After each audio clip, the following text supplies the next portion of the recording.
Okay, is circling. Okay, we are now live, and hello everyone, and come on everybody, come on in. You have been invited several times to attend Learning with Ms. Nancy, and you know every single Tuesday at 1 o'clock, I come before you with a special guest, and you know my goal is to educate and support the work that you do. Those of you who work in the early learning community. That's children who are between the ages of 0 to 6. I am here just to help and support the work that you do. Okay, so I need you to come on and join my community. Come on board on Tuesdays and listen to the presenters because they bring a wealth of information and knowledge to you. So today we have a special guest. A special guest. She's taken from her very, very busy schedule. She's from Durham, North Carolina. Today we have Mrs. Idella Hackett. Hi, Idella. Thank you. Hello. Thank you for having me. I'm excited. So I'm going to read her bio real quick. She hates when I do this, but you know she's such a wonderful person, full of experiences and wonder. So Della, on her first, now she is entering her second retirement. But she worked 27 years with the telephone company, 27 years, then retired. And now she has spent 20, not 5, not 10, not 15, but 20 years at Duke University as their undergraduate administrative coordinator. Okay. And she's been doing that for 20 years at Duke University, which is located in Durham, North Carolina. So Stella is someone who has always had a passion for learning and for mentoring young children. Not only does she do administrative work for Duke University, which is a huge and very popular university, but she's also an instructor of praise dance. You know, that's a very special genre of dance. She is a poet, and we will be looking forward to some of her poetry being published this year. She is a mother of 2 adult, beautiful children, adults, I say children, but adults, and she has a wonderful, loving, and supportive husband. So again, Della, welcome, and thank you for coming. Thank you for having me. Now, today's topic, I know some of you looked at the headline when it says, higher education and early childhood education make the connection. Have you ever considered connecting higher education? We talk about higher education, we're talking about post-high school. We're talking about college level education, undergraduate, when you get your BS degree or BA degree, and then matriculating to that of a master's or a doctorate or what have you.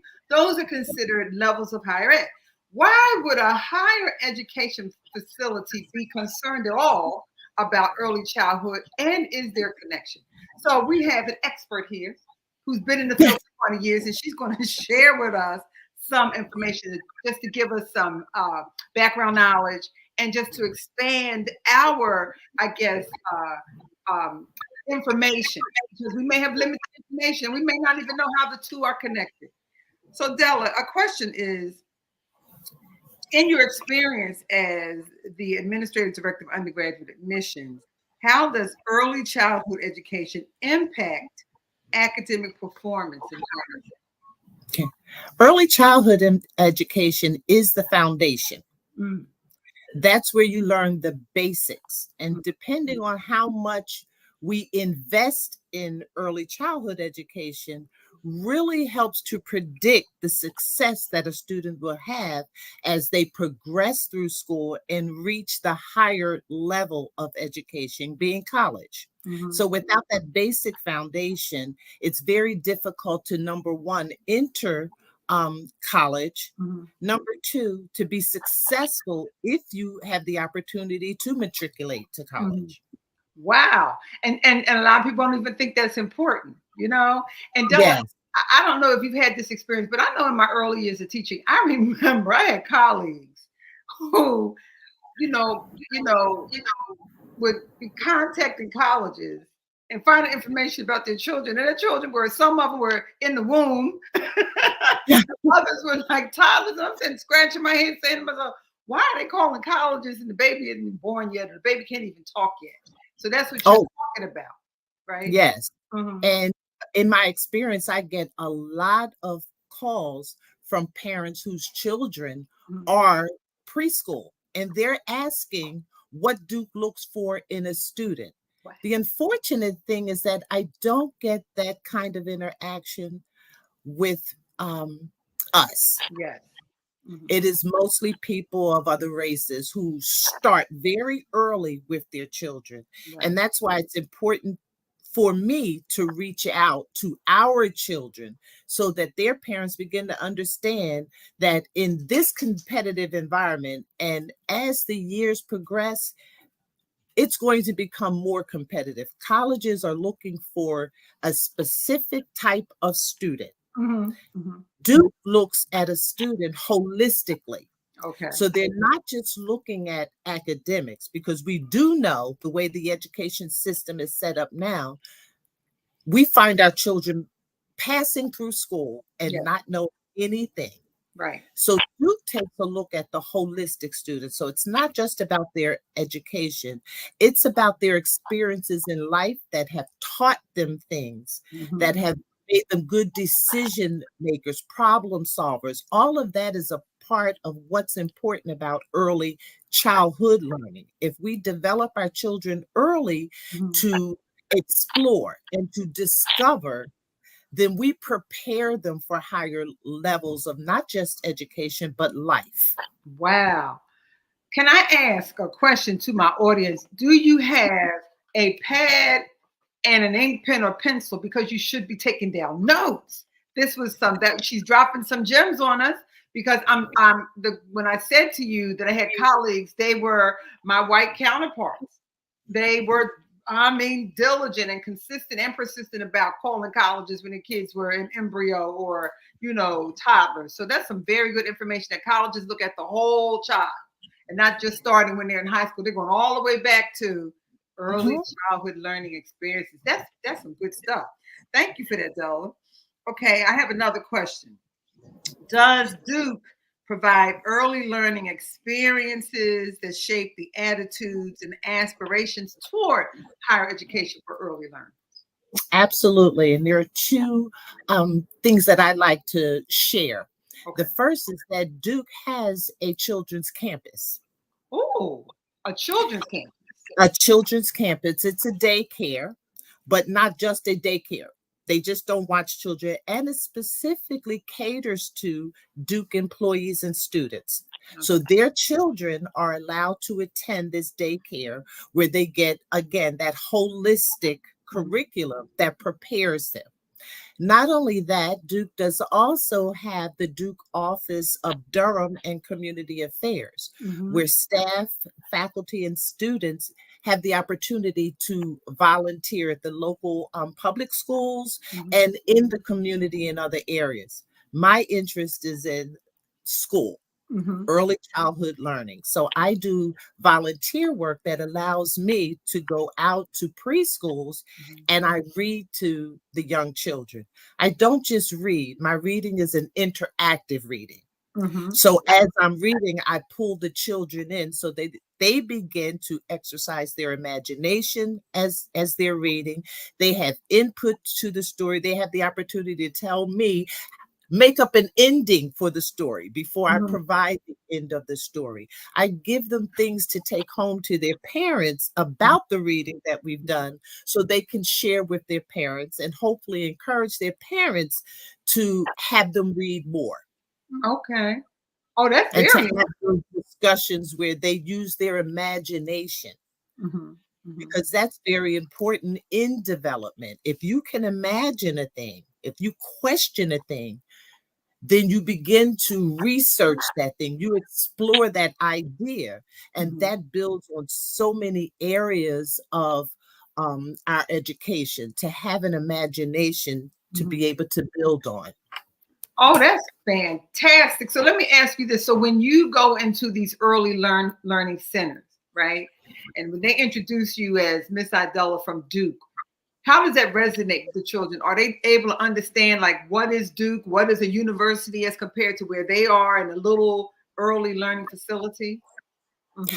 In some schools, I've had that experience, or some preschools, I've had that experience because, again, the preschool, the children's campus, again, these parents are Mm-hmm. Duke employees. So Okay. the children know about Duke.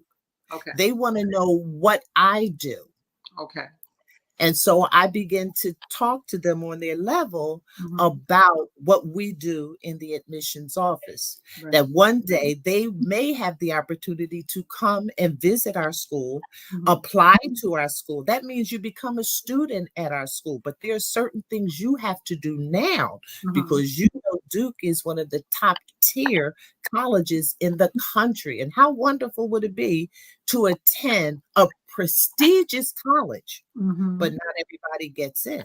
Right. We get over 50,000 applications a year, Mm-hmm. which is the reason we take a very close look at these Mm-hmm. students to see what they're bringing to the table. It's not necessarily what you're going to get from Duke, but what are you bringing to Duke? Okay. So it's important now for you to focus on learning. And that's how I talk to them. At middle school age, they ask more concrete questions. Well, Okay. what exactly is Duke looking Mm-hmm. for? Mm-hmm. Okay. And we begin to talk about those things. Now, I don't read in the high school Mm-hmm. or middle schools, just Right. reading in preschool. But in my role as an administrator, I have the opportunity to talk to middle school age students Mm-hmm. who are visiting the campus. And a lot of them come from low income areas and schools. And so they don't necessarily see themselves at Duke. Okay. So that gives me an opportunity to talk to them about what we're looking for and how they can begin to prepare themselves Mm-hmm. to enter a college, whether it's Duke or some other college, things that they need to be doing and focusing not only on the academics, which is Mm-hmm. very important, Mm-hmm. but to show that they stand out above other students. And you can only do that if you focus on learning. And Right. learning takes up so many different facets. It's not just about learning your ABCs Right. and your one, two, threes, although that makes the foundation, Mm-hmm. because without that, you can't do anything else. If you can't count and you can't read, you won't be able to be successful. Right. But also need to use the world, the community, Mm-hmm. as a way of learning. Right. I graduated from a high school that was Parkway in Philadelphia, Mm-hmm. which was called the School Without Walls. Right. And the entire city was our school. Mm-hmm. I took at Temple as a high school student. And I sat with college students.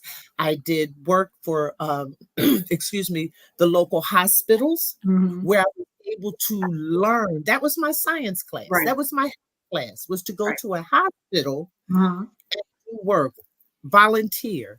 So you learn. So early learning, when we're playing with our children, our focus ought to be, what am I teaching my child? Mm-hmm. Mm-hmm. It shouldn't just be entertainment. Mm-hmm. You want to get something from everything that you do with your children. Your children are like empty vessels just waiting to be filled. Right. Right. And the more you pour into them, the more successful they will be Mm-hmm. as contributors as they progress through school, because they will have areas of knowledge that children who have not had those experiences won't have. They'll let you. I'm telling. There were so many key points that I'm trying to retain as you were speaking, and I want to touch on something that you said. I know during our last, the presenter before last, Allison, who's in Brazil, she said the same thing that you just said, that our children need to learn more than their ABCs and one, two, threes. They have to be exposed to so many different things, and learning, Mhm, that's how learning takes place, when they are exposed. And so I mhm. think with your program and going out to the community, and especially the underserved communities, some children don't even leave their block, You know, their world is their block, but you're going into their world, right? And exposing them to something else that now they can add to their imagination and say, I never thought about college. A lady came to Yeah. here today from college. Now they get an idea as to what college may involve, you know, and so Mhm. that exposure, exposing that vocabulary word college. What does that mean? What does it look like? I actually saw someone talk Absolutely. to somebody. She read a book to us, and those experiences will expand their lives, you know. So that's wonderful. So when you go out to, let's say, the community, the underserved community, and talk about Duke, how are you received by the children? How is it impactful? I think again with middle school children, they are inquisitive. And so when I talk about Duke, because they can't imagine themselves at a school like Duke, they have lots of questions. It's really well received.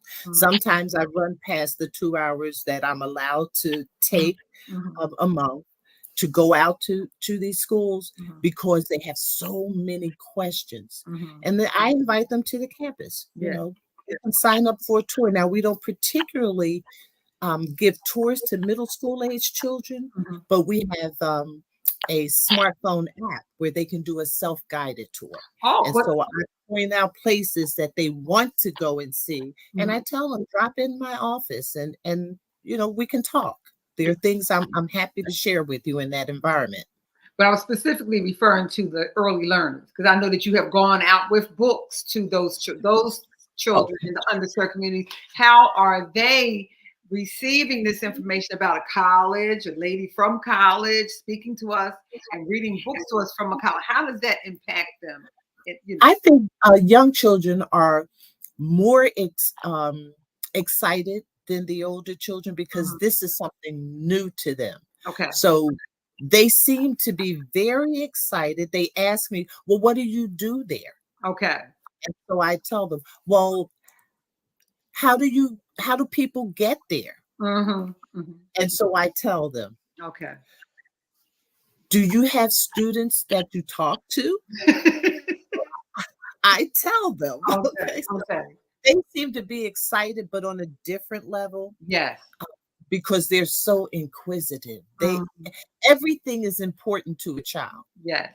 Yes. Everything. So whatever comes to their mind to ask, They're going to ask. they they ask. Okay. All right. Well, though that was good. I'm going to get to the next question. All right. What role does early childhood education play in preparing children for college, in your opinion? Well, I can only my best experience would be with my own children. I have Okay. 2 adult children. Mhm. My daughter, she was gosh, she was the most inquisitive early learner. Mhm. She was reading at 2. Wow. And it was just natural for Mhm. her Mhm. because she always saw me reading. Mhm. She wanted books to read. Mhm. I would take my daughter to the library. She learned how to use the Dewey Decimal System. I never showed her where on the shelf to find a book. You go to this desk and you find the number for the Mhm. book. So Mhm. that teaches them numbers Right. and sequence of numbers and Mhm. how to relate the numbers to Mhm. actually the words of the book that are the titles of Mhm. the book. So I did that with her. Every activity I did with my daughter, Mhm. again, I focused on what am I teaching her. Mhm. If she watched television, there were learning shows. She just didn't watch random cartoons. We Mhm. watched learning shows and I watched them with her and we talked about it. I had sight words posted around my house Mhm. so that she could learn words and colors and be able to transfer that to other things. Mhm. My son was very different. My Mhm. son did not like to read. Okay. He loved sports. He loved playing games. And so I had to kind of pattern the way I taught him very differently than Mhm. I did with my daughter. When my daughter looked to learn, he didn't. He was fine. Just put me in front of the television, let me sit there. So Mhm. I would buy handheld games. He liked pushing buttons, but he didn't know these were math games where Mhm. he was learning how to do math. He just thought it was a game. These were reading tools where he Mhm. learned his sight words because he's playing a game. So we Mhm. have to be creative. Mhm. First of all, you have to know your children Right. Right. and know their capabilities and abilities in Mhm. order to design Mhm. a program of learning for them.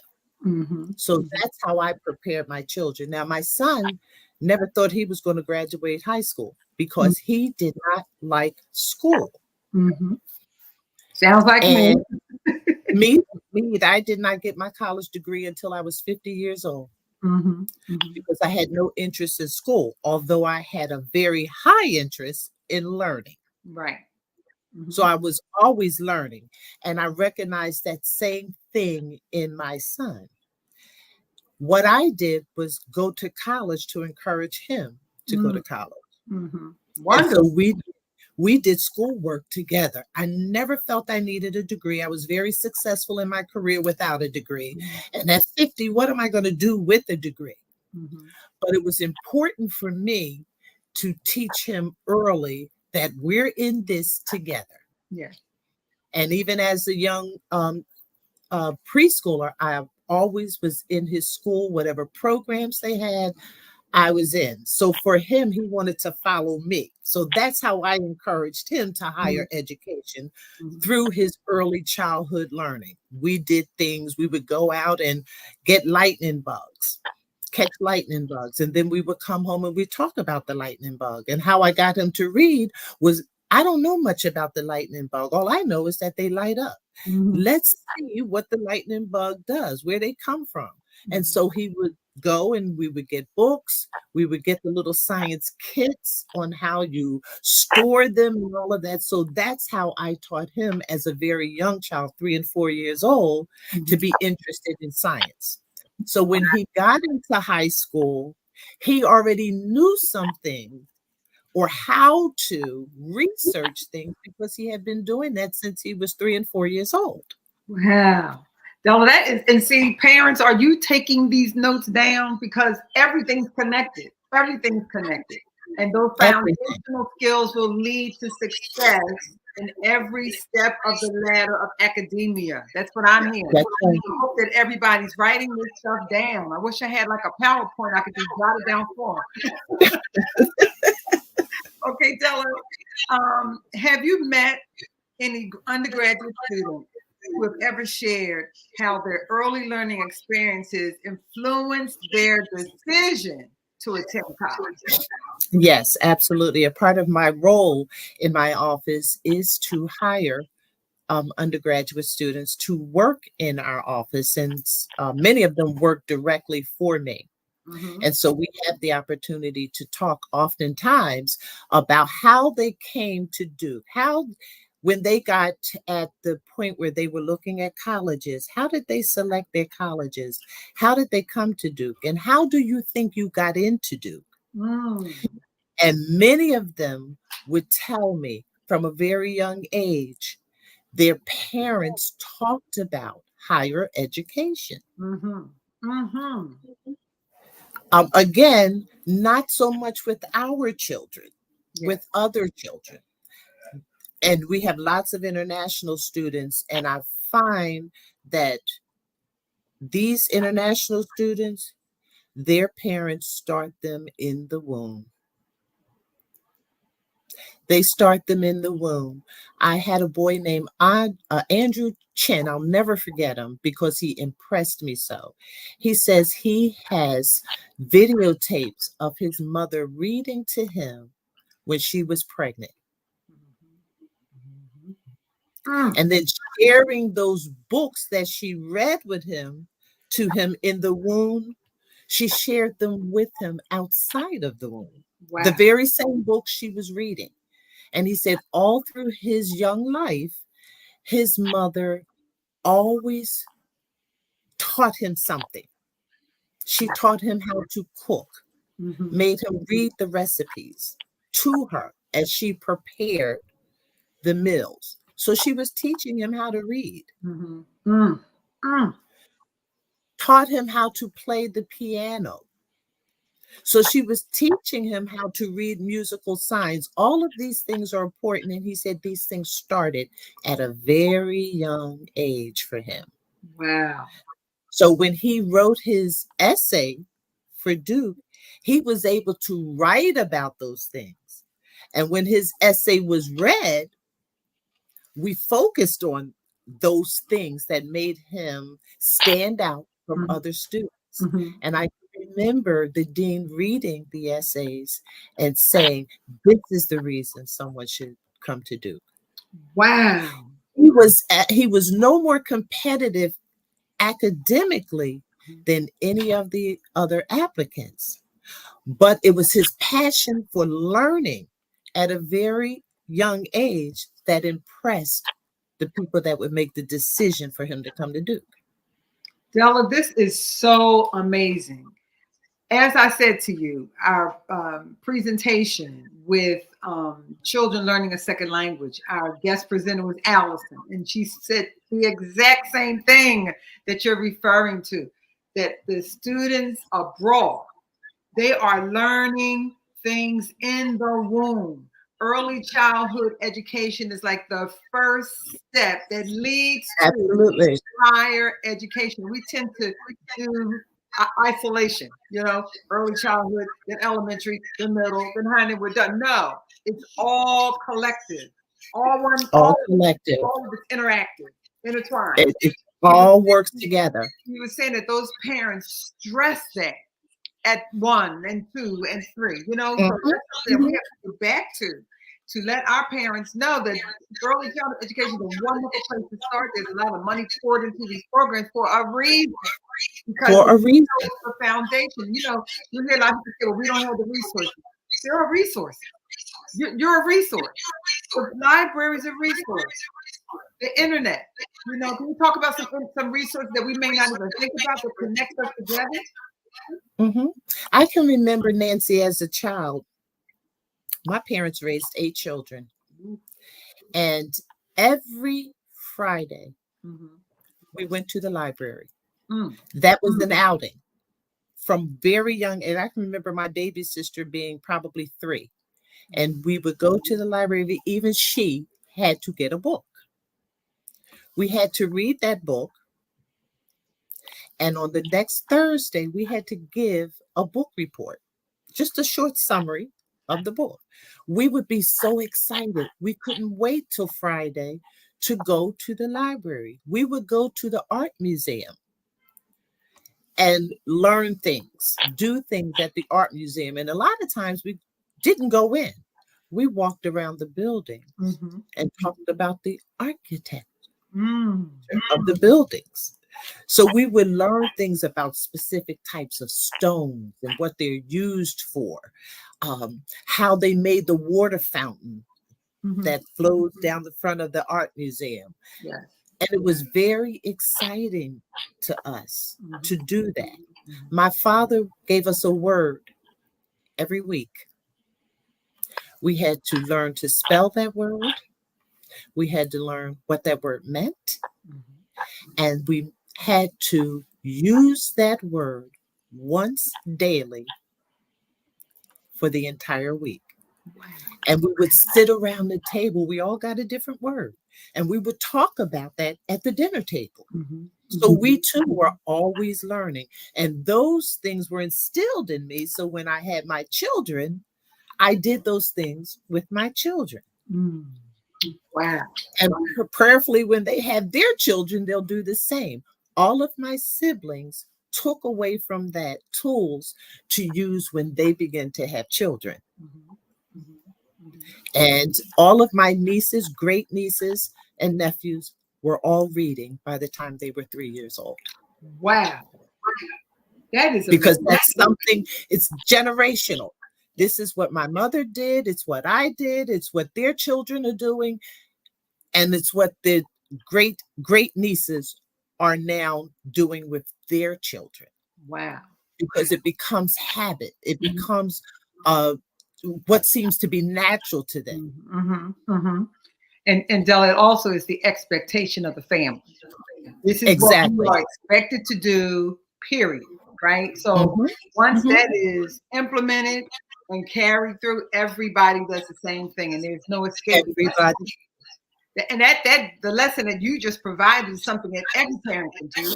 Doesn't cost any money. You don't have to worry Doesn't about cost anything. it. Take a trip downtown, go Mhm. to a museum and learn something new. And now I hear too much read. I hear my voice. Do you hear my voice? I do.